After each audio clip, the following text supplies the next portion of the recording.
সংসদে শীতকালীন অধিবেশন। আজ সোমবার থেকে সংসদের শীতকালীন অধিবেশন শুরু হচ্ছে। সরকার কোন কোন বিল পেশ করতে পারে এবং বিরোধীদের কি কি দাবি রয়েছে সেদিকে নজর থাকবে। ঘূর্ণিঝড় ডিট্রোয়া তাণ্ডবে শ্রীলঙ্কায় ব্যাপক ক্ষয়ক্ষতি এবং প্রাণহানির খবর আসছে। উদ্ধারে ভারতীয় বায়ুসেনা নামানো হয়েছে এবং তামিলনাড়ুতেও পরিস্থিতির অবনতি হয়েছে।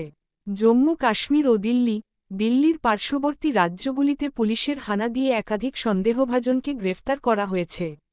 এর মধ্যে পাকিস্তানি মদ্যের অভিযোগও উঠছে। ছত্তিশগড়ে ৩৭ জন মাওবাদী আত্মসমর্পণ করেছেন, যাদের মাথার দাম ছিল ৬৫ লাখ টাকা। রাজ্য ও স্থানীয় খবর। পশ্চিমবঙ্গ ও কলকাতা। নির্বাচনী প্রক্রিয়া এসআইআর প্রক্রিয়া নিয়ে বিভিন্ন জেলায় কাজের চাপের খবর এবং বিতর্ক চলছে। এই কাজের সময়সীমা বৃদ্ধির কারণ নিয়ে নির্বাচন কমিশন সূত্রে নানা ব্যাখ্যা আসছে।